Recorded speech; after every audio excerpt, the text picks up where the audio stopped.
Good evening. The theme we are discussing today is reimagining Tamil Nadu, but as has been mentioned, we may roam a little more widely towards various issues and so on.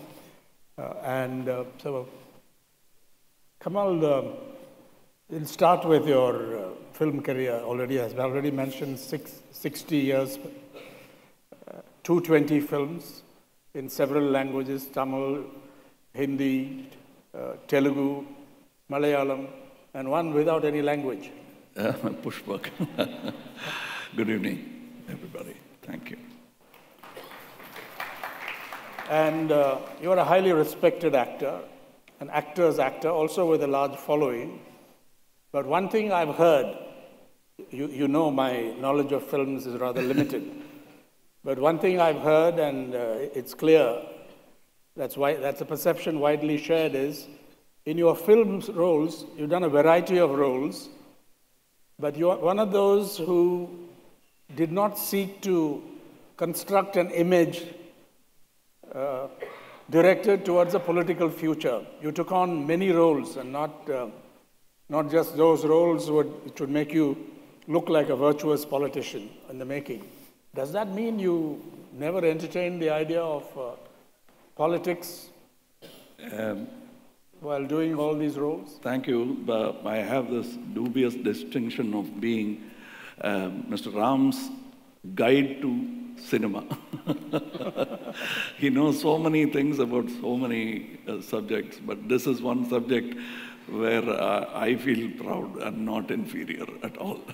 So starting there, let me tell you, you asked me whether I don't have intentions at all. What was my attitude? Did my films evade politics, and why I didn't create an image? What I abhorred was the cliche. So even if I had aims of going into politics, I was not going to do it the regular way. Yeah, without naming names, we know people who may have done some roles, but suddenly... Even my choice of roles have been like that. So I do believe in the oblique attack.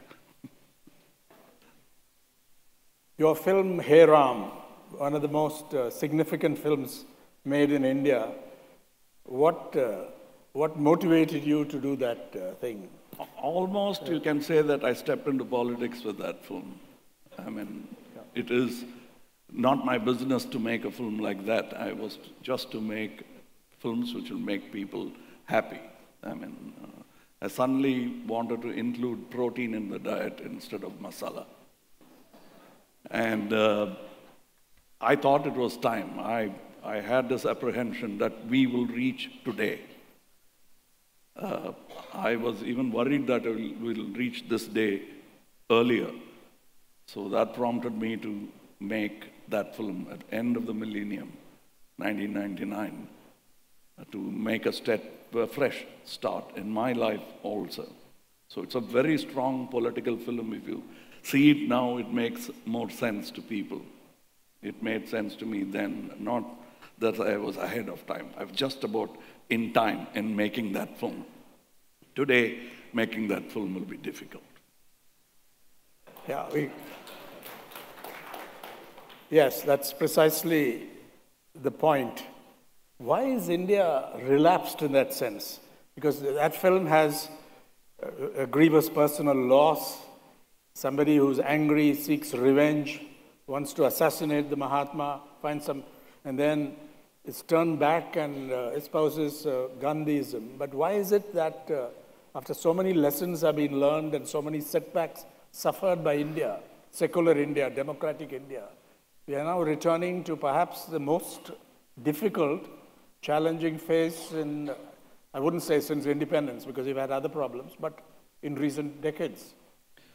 Politics of hate, divisiveness, goons breaking into a university with masks. So what? I think it's like a body and muscle. If you have to keep exercising ethics and social consciousness constantly, otherwise we tend to regress back. Just shutting down electricity in a Big Apple in America brought the worst of behavior in a classy society we all aspire to become. I think it's a constant vigil that we have to keep. That's what I keep saying, that democracy is not infallible. We have to constantly be on the vigil. Otherwise, it is only through democracy a person like Hitler was able to seize power. So we have to keep awake, and we have to keep these dialogues and questions and ask them aloud, and also assess our situation, look around and see what has happened to us, and are we progressing or regressing? These are constant questions we'll have to ask. Dr. Ambedkar, among others, warned of the strongman syndrome.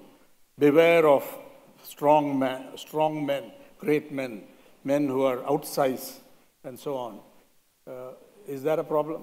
Or simply charismatic leadership? I think charismatic leadership time is coming to an end. I think we'll have to look for leaders in the people. We'll come to that for Tamil Nadu a little later.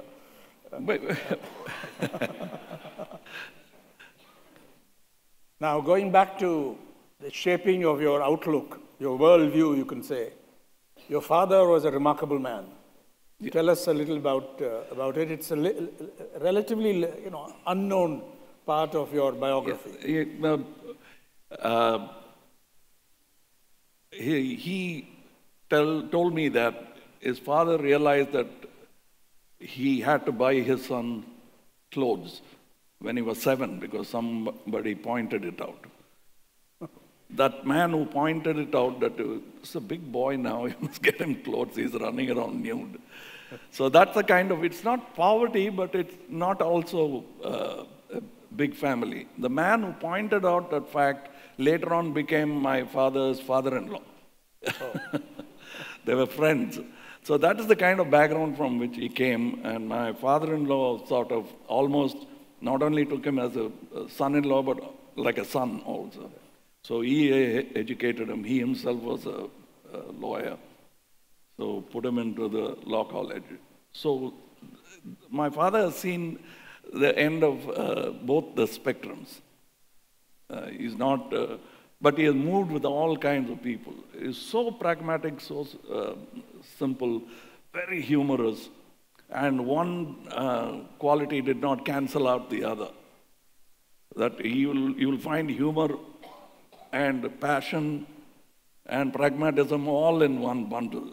That is why his first son was able to talk rational ideas, read books on rationalistic views, and even join the DMK party as an advocate. Yes. While my father was as congressman, and he's not just a follower of Gandhi, but almost a bhakt. Now, what did he think of your early interest in films? Did he, normally an educated family would have inhibitions. Very strange. I was a late child. He was almost 50 when I was born. So we used to make a joke that they should have actually named me Oops Hasan because they didn't expect the child at all. So Charu Hasan, Chandra Hasan, and then 24 years later, after Charu Hasan, I was born. So the difference between the first brother and the last brother, 24 years. So I think he used me as a good guinea pig for his ideas. What he couldn't do, he taught me music, he couldn't sing, and then he wanted an artist in the family, and he said so, much to the chagrin of my brothers who didn't subscribe to that kind of thought. But he kept pushing it, and somewhere I think probably few advices I adhered to was this, and it stood me in good. A very progressive man. Very progressive man, and it sounds like I'm eating the humble pie. We never knew, or I'm pretending, we never knew the casteism, the differences. It's only the world which taught us, not the home. It's usually the other way around when they discreetly instruct the children about what exists around the world.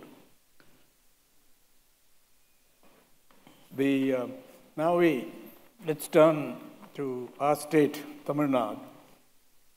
Reimagining Tamil Nadu. Show cause why Tamil Nadu needs to be reimagined, because if you look at the indicators, Tamil Nadu ranks pretty high. India Today's annual State of the State survey, 2019, Tamil Nadu emerged as the best performing state, best performing big state, looking at all criteria. If you look at the Niti Aayog's India Innovation Index, the latest released, Tamil Nadu follows Karnataka as the state which is most innovative.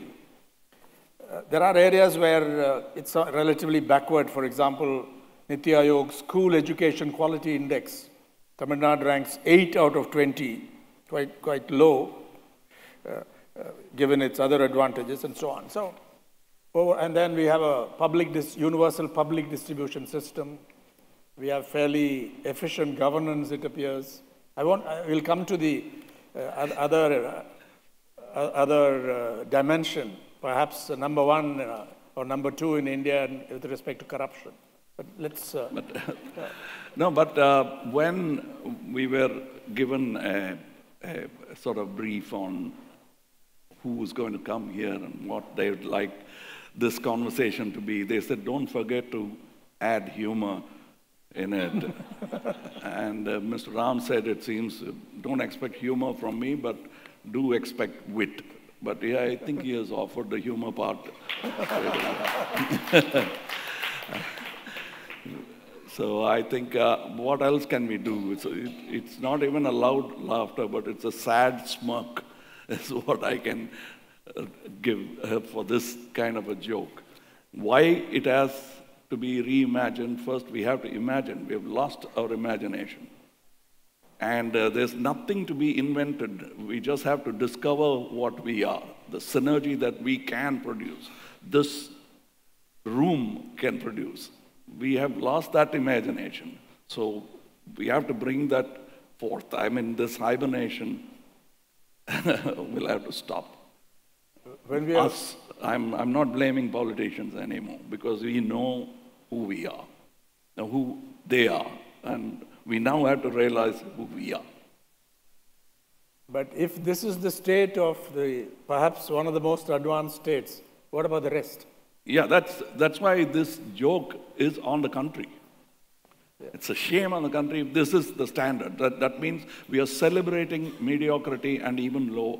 We are trying to raise mediocrity as the highest level.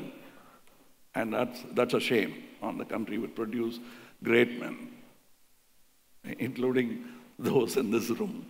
So it's such an insult to us. We must take umbrage. What explains the dominance of the Dravidian movement in its various avatars, offshoots, and so on in this state? And why did the so-called national parties, I use the word so-called advisedly, because that's their claim.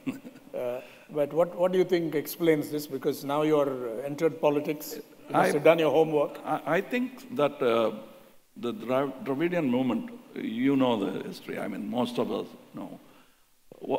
In Tamil, we say it's Kalathin Kattayam, need of the hour. Yeah. If Mr. Annadurai has not been born, Mr. Periyar was not there still would have been a movement. We don't know when it would have borne fruit, but it was need of the hour. Yes. Because it was not an inclusive politics. It was an exclusive politics. So people were left out and they gathered together and they found a small percentage, like it happens around the world, even in fiscal matters, 2% control the rest. So they wanted to change it. So it was the need of the hour. That's why my brother, born to a congressman, joined DMK. It was the need of the hour. I mean, it doesn't matter. Personalities didn't matter. And I think I spoke once and I speak again in another great forum. I think Murasuli function I spoke.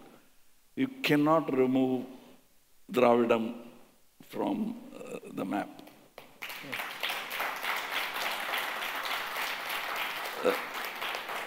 The reason is that the so-called, it's pan-Indian, pan-national, this Dravidianism as we call it. I mean, archaeologists will give me better reason and support as to why I say it. So this is just a brand, a name, an umbrella under which we can sit. It will be there. Who takes it forward and it's not even leading, it's taking it towards the right destination. And that's what it'll be. So when they say, will you also lead tread the Dravidian path? There is no, it's a Dravidian terrain. Path has to be made by us. So that's what I think. You cannot erase it. And my intention is not to change that, but to change this corrupt alternatives that we have. That has to change. We must have, like Edward de Bono says, you cannot live a life with just yes and no. If there is no third alternative, invent it. He wrote a book called Yes, No, and Po. So he invented a word. So I think that's what I am. It's a remarkably long-lasting hegemony. I remember 1967. After that, the so-called national parties never returned with a ghost of a chance of capturing power in Tamil Nadu. They always became B team, or B League or C League members. Congress, perhaps B League, BJP, D League, and so on in Tamil Nadu. It's a remarkably long innings for these parties, despite the splits and the various controversies. Whether deserving is or not is another question. The thing is, I said they were the need of the hour. Then the need of the hour just became need. Their need. Yes. And that was systemized. And now corruption is, there's a parallel government which runs only for corruption. Governance of corruption. We'll come to that in a minute, but before that, when I was in school, high school and college, there's a very strong anti-Hindi movement. Unlike you, I can't speak Hindi, more than a couple of words. So what should be our approach to this, what is called linguistic, what shall we call it, linguistic chauvinism or linguistic See, like exclusivism, yeah, whatever. I never understood what people meant when they said horse sense. My vice president here is an expert on horses, so he'll enjoy this. Horses around the world, if you know one horse, you know any horse in the world. You'll be able to sit on it and communicate with it. We don't have that kind of a general communication. We have somehow declined the great offer which was there in front of us, and we have become chauvinists for language. It's a beautiful badge to wear, but the world will move more and more towards borderless, languageless communion. And I was part of the Hindi agitation. Someone told me that you'll get more holidays if you participate in it. That was the only reason I didn't even understand. But later, as I grew, I understood there was a reason behind it. The promise that we Indians were given when we became independent was slowly being denied by a monoculture, which even now the argument continues. When Anna said, I sort of rephrase my words and retreat, but the reason remains, he said. The reason for the agitation remains, but we take back the agitation. So would you say that in your wide interactions with people in Tamil Nadu, you've been all over touring and interacting with them at a personal level, do you see any anti-Hindi sentiment, or is it just the resentment against what is seen as an unjust place given to Hindi, whereas not treating other national languages equally? No. What do you see? No, let me start with introspection rather than inspecting them. Yeah. I, like you, didn't know Hindi till I was 26, 27. Yeah. I really didn't know. Yeah. Few North Indian friends used cuss words, so I knew the meaning of them. Yeah. That's all was my vocabulary in Hindi. And suddenly when an opportunity came about, I learned Hindi willingly. I think that will be the feeling of any Tamilian. His language, his mother tongue, will be Tamil, and he will seek to learn Chinese, Hindi, Marathi, French, what suits him, or what he takes a fancy to. That's how it should be. It cannot be forced on them. How long will it take the chap sitting in Delhi to realize this? From a second to a century.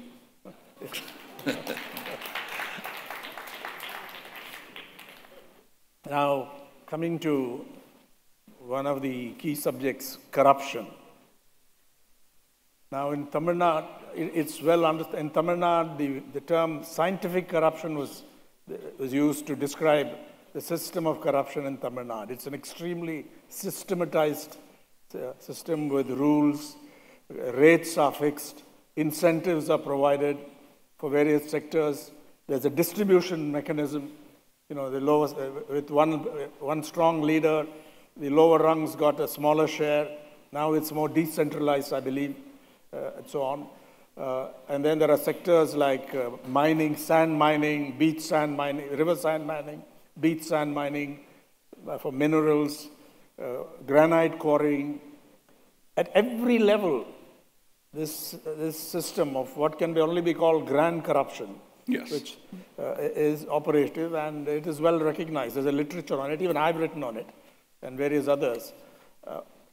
Now, some scholars point out that side by side with this system of grand corruption in Tamil Nadu, for which Tamil Nadu has evolved a long way, you have a fairly efficient delivery mechanism, system of delivering welfare goods. For example, the public distribution system. For example, the Rural Employment Guarantee Scheme, where everyone takes a cut, but that seems to facilitate wider reach. There's an incentive to enroll more people. This is serious literature findings. So show cause why corruption is bad. If corruption helps people, why is corruption intrinsically bad if it facilitates the delivery of welfare goods and services? See, the instant gratification of corruption is so inviting. Yeah. So it's very difficult to argue on the long-term basis. We think of Rome as a great place, but they say that during the time of Marius, when he was dictator, that the streets of Rome was compacted by garbage dumped by the citizens. People were walking in such stink. Europe used to stink, even after the decline and fall of the Roman Empire. And the perfumes became a necessity only because of that. That's how bad it was. But in the long term, they realized, like instant gratification, there's a sudden realization that comes with the Black Plague. Then it was a great equalizer. But I hope that we will not wait for that Black Plague, either economically or any which way that will hit us. We'll have to, that is what we'll have to imagine now, before it's too late. And that is what I called imagining the worst. Accidents waiting to happen can be averted. And why corruption is so convincing is because it's a quick fix. And the man who puts out his hand for the money for vote actually doesn't know that it's his money that is being recycled. How do you make him understand that? Even if you do, he says, yes, I do understand, but what do I do today? So you'll have to really show him the benefits. So next time when a politician goes to offer him money for votes, he'll put his price up and they won't be able to afford it because ultimately they are businessmen. They are not philanthropists, nor socially conscious people. They are here to loot. And if it's not worthwhile, they won't do it. They'll stop. But there will always be some who will take the what's left over, 1,000 rupees or 2,000 rupees. But why is it that Tamil Nadu specializes in this, along with perhaps Andhra Pradesh and Karnataka? And some of the so-called backward Hindi-speaking states don't seem to face the same kind of problem, certainly not on this scale. Hard one. No, not at all, because we are very intelligent, but we have diverted it to another. This great faculty has been diverted in the wrong direction. So the right and wrong balance is a check and balance we'll have to continuously keep making. And my mother used to say that when I have an idea which is very wicked or crooked, மூளை எப்படி Andal கொண்டையாட்டம் வளர்ந்துருக்கும்பாங்க. That is a side word. So we have used that great intelligence, collective intelligence, to go towards this easy way. And no pain, no gain. We'll have to grit our teeth and go towards a direction.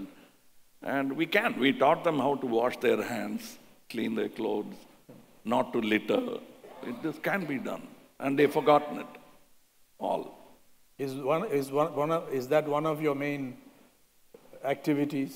Yes. On the ground? Before I publicly proclaimed that I'm coming into politics, these things we were attempting.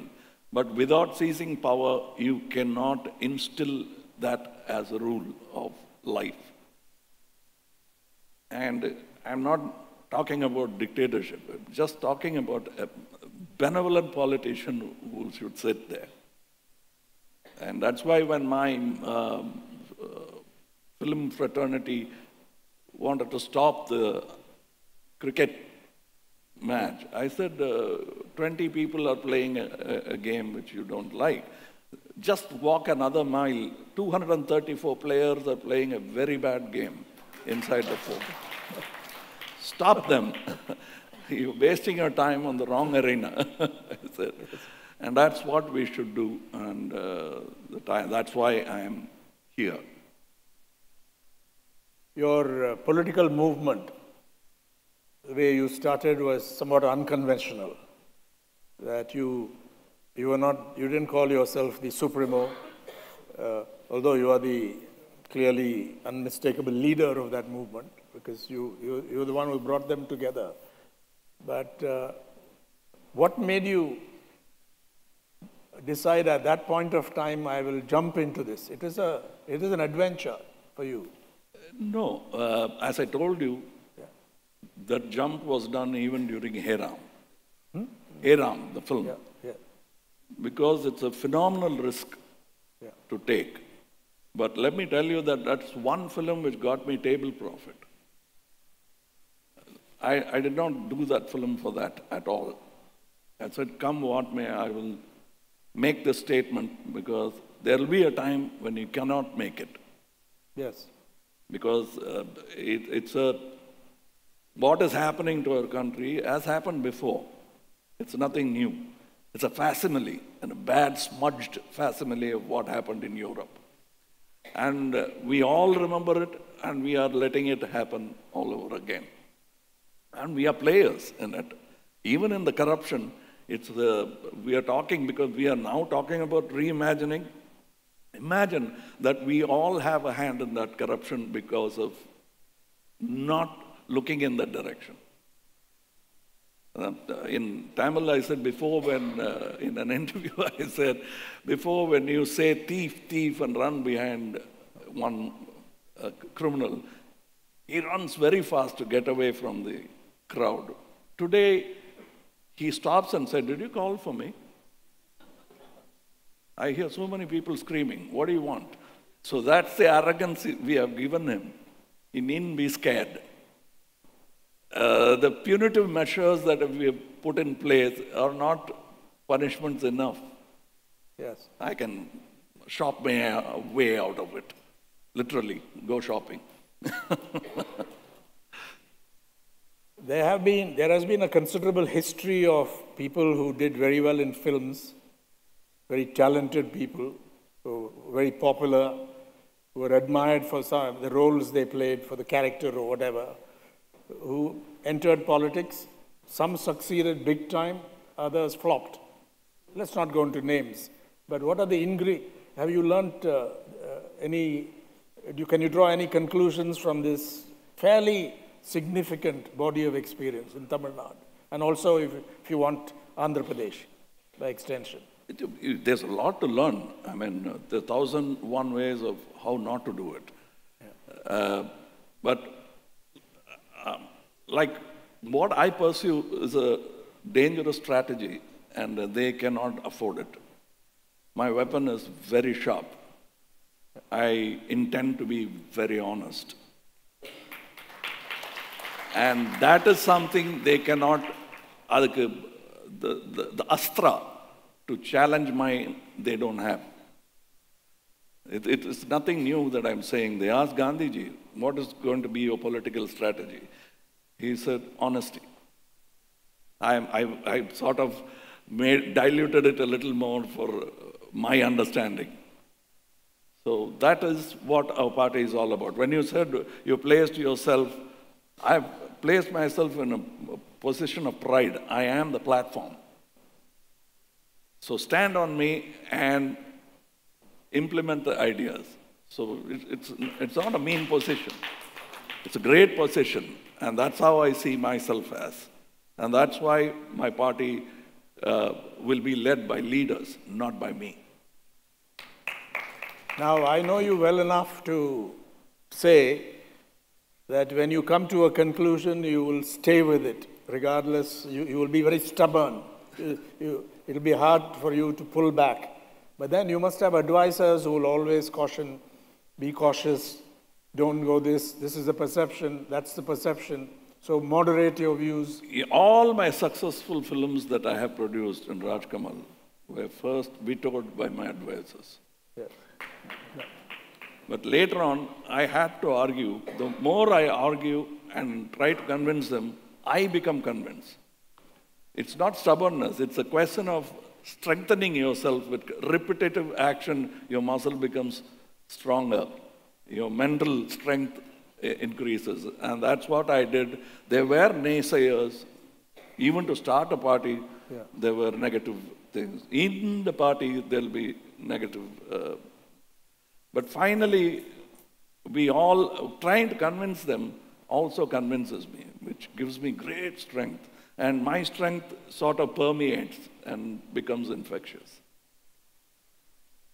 In film, so in politics. Yes? Yes, that's what I'm about. The second simile was about my political party, our political party. And I enjoy it a little more than films, which, to my surprise, even my film fraternity is quite surprised that yes, seem to be happier. We thought we'll be a sad-looking man when you get into politics. You'll have a frown. I have a smile instead. At least inside, I feel a brilliant light inside me. Could you give us some idea of the kind of caution they advocate in relation to perceptions out there that you are this or that, and how you handle that when you come into the political arena, not films? Any arena, you must assert yourself, go that route, And if you're proven wrong, be ready to take responsibility and say, you're sorry, but I'll take the right route again. I've seen examples, great examples in Gandhiji, and I've seen examples of not believing in something, but then for the good of the country, help the man do something which is going in the right direction. Ambedkar is a great example. Yes. Where he disagreed with Gandhiji, but when it came to writing the constitution and he was given the responsibility, he obeyed like a slave. Yes. Literally worked for it day and night. And that's the attitude. Which brings me to something perhaps close. Your great friend Rajinikanth. Yeah. And he has other ideas maybe, we don't know quite where, but he's not taken this path. But recently there was a function where there was a lot of fraternity, although no clear political outcome from there. Would you like to take this audience? I don't want to create any news or controversy. No. Just, please do. See, it's a question of, the reason why I'm here, sir, is to convince you. Likewise, I'll try to convince my friend as well. And I will want him to help Tamil Nadu, because Tamil Nadu has helped him. So I want all of us to invest in Tamil Nadu, whatever means that you have. And he is very proudly a Tamilian now, wherever he is born. And he should invest. That's what I'll try to convince him with. And he is of that mindset. Many times we have agreed to disagree. So it's our style, our choice of films, and my love for cinema is different to the love he has for cinema. So how did you maintain this good relationship?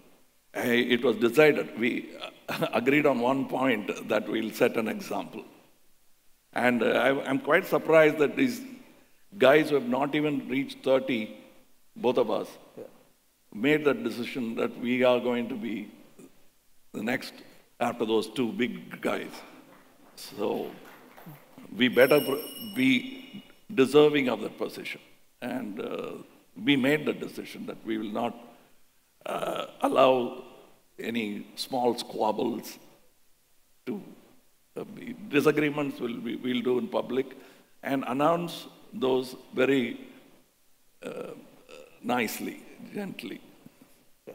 That bell reminds me that we have 5 minutes for me in this conversation, and then there'll be some time for questions, maybe 10 minutes or so. Your party program, what are the key issues that you're going to work on? I know women's safety is one. Yes. See, I'll talk about women because empowering women is one word that confuses me. Women are empowered. They know the strength. To quote from mythology, it is like convincing Hanuman to cross the sea. They don't know. Why they are being like that is something, it's a longer book to write. It could create great literature.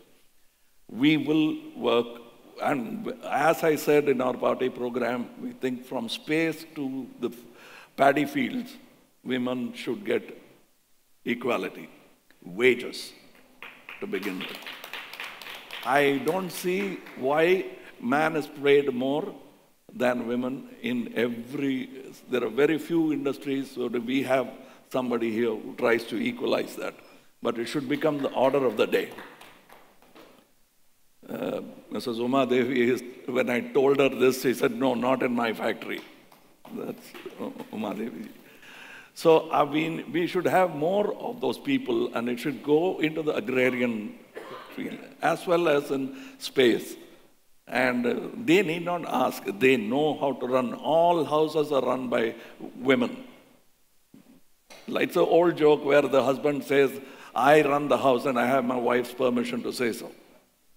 So that's how all households are run. They are empowered, they must understand it, and we don't need to translate it to them. We just have to remind them, because they're too busy making homes, they don't know that they need just a little suggestion to empower them. And we will do that. Unemployment is something we won't crib about, but do something about. Skill set, according to us, is a great solution, one great solution. Because this monoculture of creating lakhs and lakhs of lawyers and engineers and it'll end up being that engineers will be willing to drive cars for you, take the garden shears or the haircutting scissors, because it's paying more, and it's true. And finally, a hairstylist in a metropolitan city like this can easily earn from 50,000 to 1 lakh a month. That's the truth, because out of 7.5 crores, even ladies trim their hair now. That includes those with the male pattern alopecia. they still need a haircut. So that's a great opportunity. This infra-dig about profession should stop, and we will propagate that. Dignity of labor. Dignity of labor. You said earlier. Yeah, it must be inculcated, and we will do it.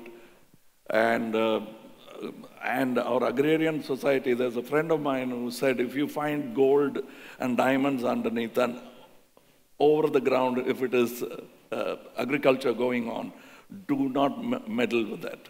You can't eat gold and diamonds. So we will take care of agriculture and use new implements. The farmer has to be, once again, like the ladies, he has to be empowered into believing that it could be a lucrative business. It's our duty to make agriculture a lucrative business, which we are not. We turned our face away from it. And education is another part we'll have to take seriously and not take this little pats on the shoulder from the center where we believe that we are good. It's a myth, and we will not go. So on that note, we'll turn it over for questions from, I believe there were questions that came online. That's right. So we have 4 or 5 questions that came online, and then we'll also open it out. We did invite a few questions. I'm sorry, many of you did not give your last names, so I'm going to identify you as you did. Abhishek, ADMK Chennai Central Youth Secretary is, I think, in the audience. Abhishek, we'll get a mic to you. Okay, sure. Hello, sir. Okay, we'll get a mic that works to you. Good evening. Yeah. That side, yeah. Yes. Yeah, good evening, sir. Tamillian Kekala. Kandipa Kekala. Good evening, sir. Good evening, Ram sir, as well. My name is Abhishek Rangasamy. I am a first-generation entrepreneur. Could you please come here? Because, sure. I'd also like to read lips. Yes. So I'm a first-generation entrepreneur and a politician as well. I started my political career when I was at the age of 18. That is because there was no politician from my entire family. So I wanted to do that, and my parents supported it as well. Now I'm 30 years old. I'm the current Deputy Secretary for South Chennai Youth Wing, AIDMK. I handle around 600 youth clubs. Okay, apart from that, the vision towards to give back to the society was always in my mind. And you have been always a great inspiration to me, sir. Even during my college days, there were comments thrown on me, you're Kamal Haasan Reimagining. Because once when I tried to play guitar and drums together, like House had did, Kamal Haasan, like that, you have always been an inspiration to me. So when I joined politics, you were not there.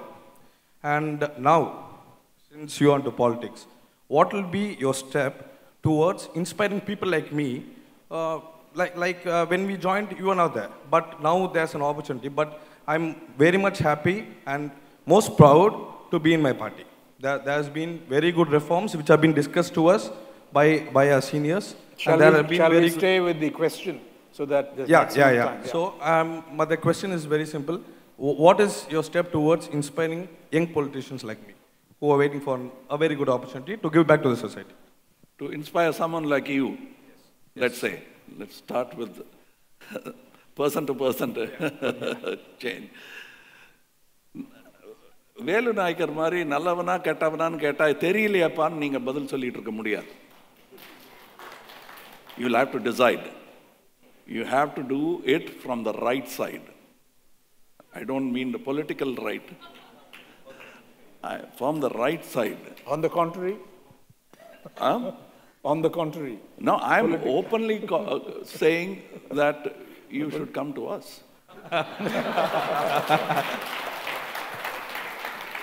Sure, that is, there is no hide and seek, sir. I don't want the power of youth to be frittered away. Unite, come to one direction. You can do it right away if you want. No, we wouldn't like to embarrass you. Go back. The same parents who advised you that it's good to go into service of the people will again give you the right advice. But you should decide what is right and wrong and not say like, Velu Nayakar, Nallavana Kettavalana Theriyaleyappa nu sollakudadu. You must know. And it's very simple, sir. The answer is very simple. If there's been one or two reforms, what do you want to do, sir? Immediately, right away, when you are being chosen as a leader, the immediate reform, what do you want to do to the society or youngsters? I will lead by example. That's the first reform. That the other person in my party should feel that I cannot do this because this man is not doing it. And it will have to permeate. It sounds like utopia. It is not. You see my film sets as compared to other film sets. Mine will have a little more discipline. No, not a little more, a lot more discipline than other sets. You won't hear the cacophony of human voices. There'll be a lot of silence and only pertinent people will raise their voice. That can be done. And I need everybody's help to do it. They ask me, you are not a politician, how will you do it? That's the very reason why I will win. Next, please, next. Mr. Balachandran from the IAS, I think. We'll get a mic to you. Yeah, it works also. Okay. Yeah. Thank you. Good evening, Mr. Ram. Good evening. I am impressed with what you Do speak we can't into hear the you. mic. We yeah. can't hear you. Is it okay? That way. Speak into the, hold it, yeah. Okay? Yes. Yeah. Mr. Haasan, I am impressed with what you said that you will be an honest politician. It's very important. I was born in Tamil Nadu. I am a Tamil. I was president of Delhi Tamil Sangam. I am lifetime honorary president of Calcutta Tamil Mandram, despite the fact that for 35 years I lived outside Tamil Nadu. The society has given a lot to me. The society has given a lot to me, and I should give back to the society.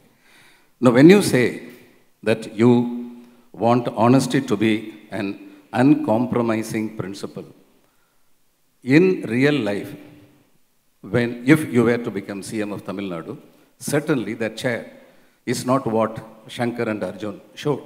It's much more complex. It's not sufficient to have an idea, though the idea is from where everything should start. Like one of the Tamil poets said, in the Nattil, Tannir, Pallangalai Yamatrivittu, Medugalai Nokiye Paindu Kondirukkinrathu. It's a fact. When you decide to be honest, do you have an action plan how to ensure that honesty in the system? Because that's much more important. Okay. Brutally. Honesty sometimes has to be brutal, but I don't mean blood and gore or punitive measures. Simply tell them that you have to be honest or clear the field for others who are honest. And if you ask me whether it's possible, I've tried it in my film. I'm the only actor, probably barring a few others, maybe in India, I don't know, who pays his taxes. I don't touch black money. They said, you're a fool. You can never, ever succeed. In this business, I am still there, standing. And this is one such example. There are many in my field which may be too technical for you, this crowd to understand, but it is possible, sir. And people like you will have to give me advice on how to systemize it. When they can systemize corruption, we can systemize honesty as well. Thank you. Thank you, sir. Latha, President of the IIT Alumni Association. Latha, can we get a mic to you, please? Yeah. Hello. Yeah, it's working. Yeah, good evening. I'm Latha Venkat, the Executive Director of the IIT Madras Alumni Association. Good evening.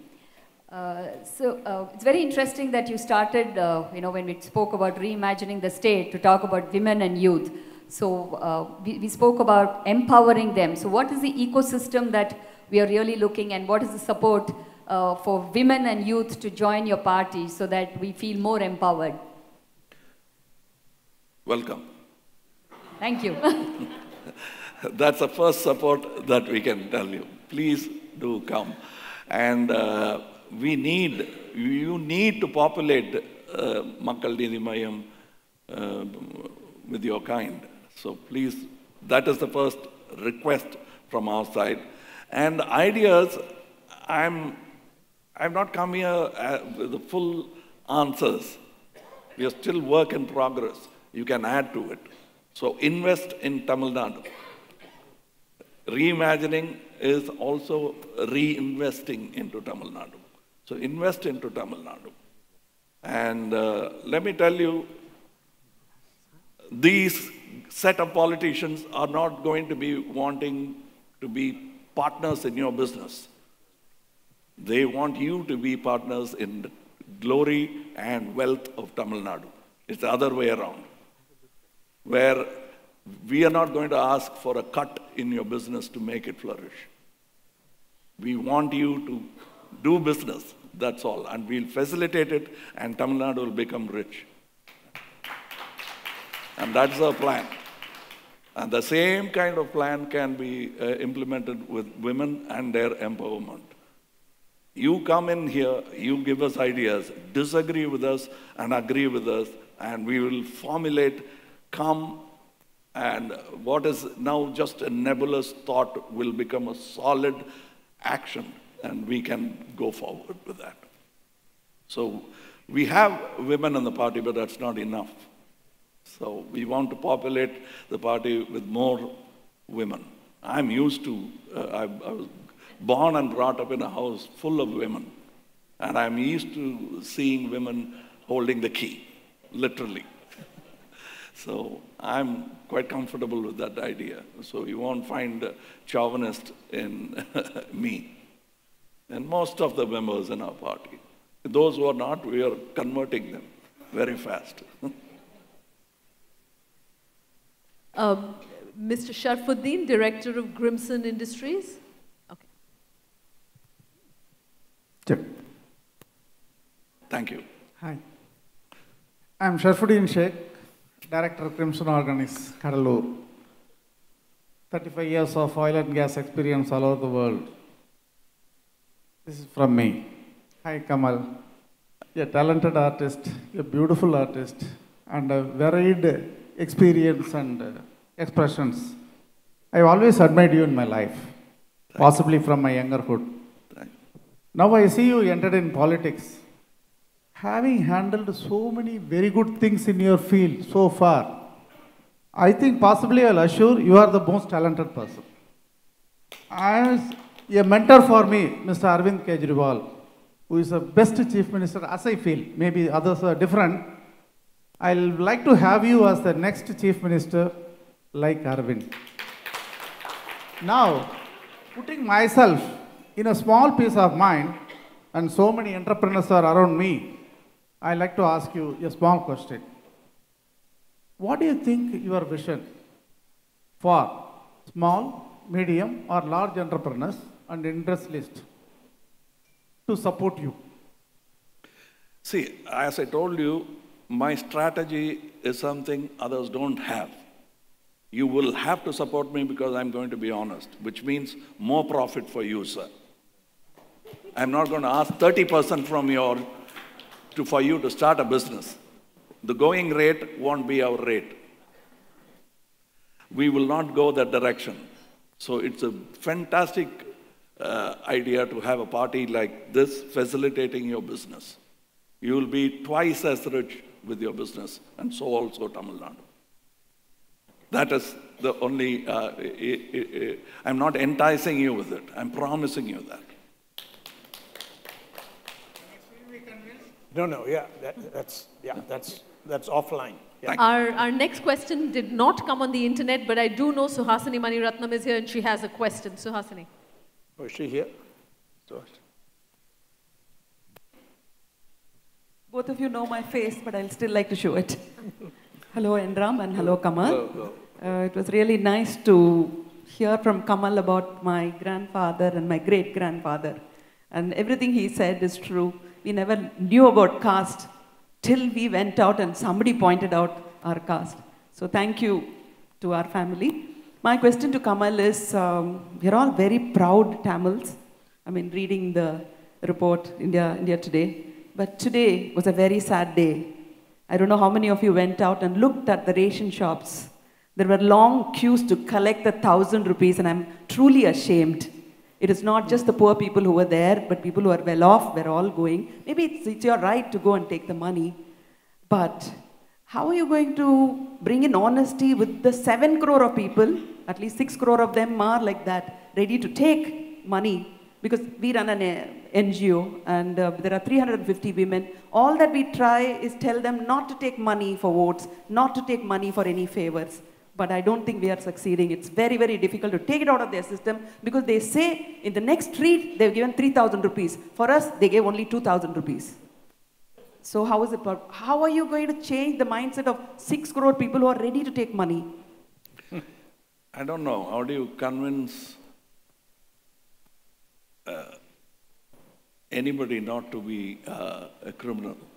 Because the outcome is not going to be great afterwards. The solidam, you can say, the moral of a woman, ethics of a man, all that you cannot convince because instant gratification, you cannot argue with it.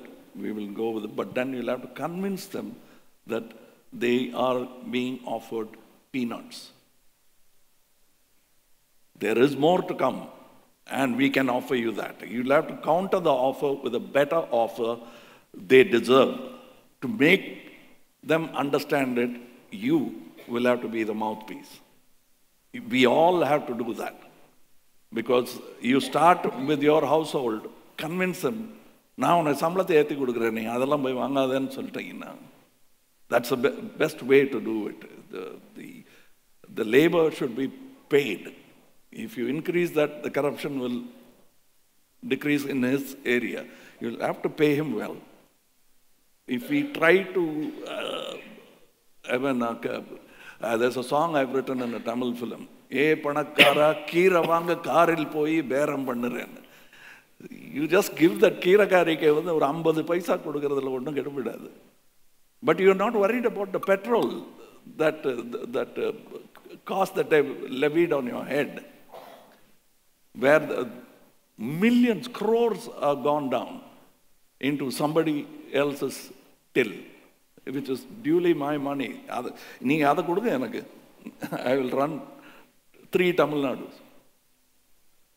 That is what you'll have to convince the people. You're siphoning off money which is theirs and then making them look like queuing up like beggars. Now, the opposition party created a ruckus. Kamal Haasan மக்களை பிச்சைக்காரர்கள் என்று சொல்லிவிட்டார்கள்.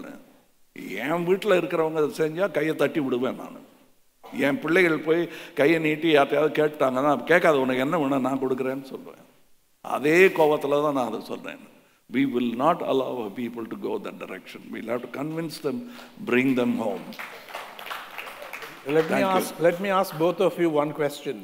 If you had a powerful film focused sharply on anti-corruption theme, exposing ministers, officials, policemen, and so on, how will you fare with the board of censors? Again, now, they used to be board of censors, then they became the certification board. Yeah. I think slowly they are reasserting their censorship rights. And we changed it through the fraternity to make them just a certification board. Yes. You have no right to tell us what to tell my people. Don't treat them like children. And you just certify it. They agreed, but now they're coming back to the censor portion. It is a vicarious, oblique attack on us. Thank you. We had this tax-free issue, which is sorted out because of GST.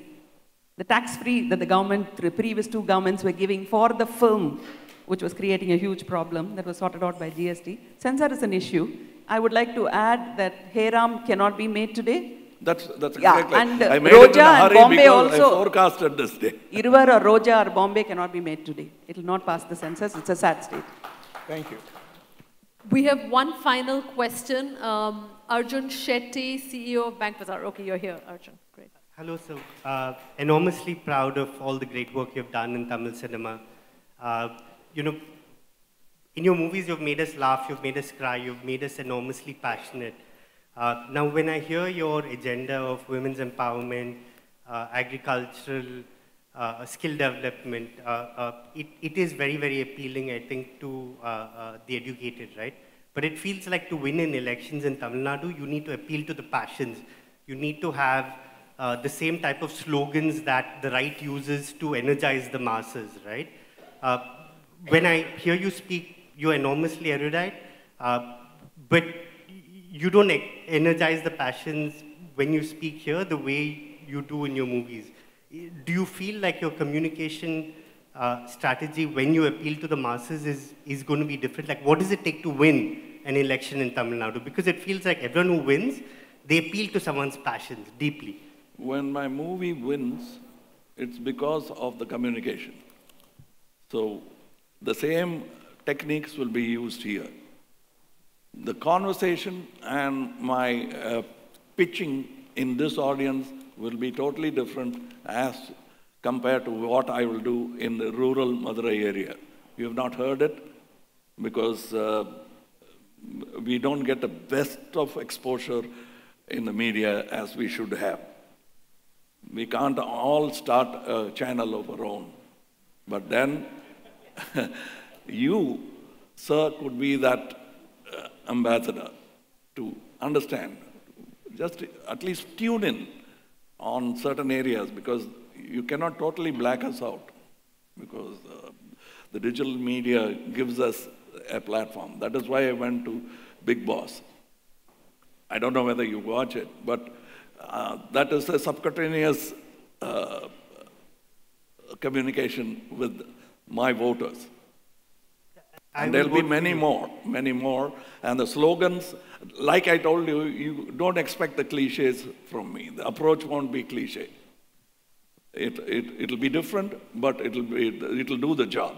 We are working on it, and there's no holding back or there's nothing infra-dig in reaching out and embracing my people. There's nothing less about it, it's more.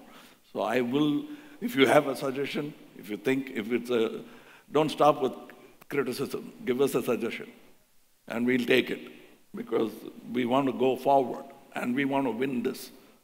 So we'll do it the right way, not compromise anything, but try to compress all good ideas into one box and then bring it out of the box, literally.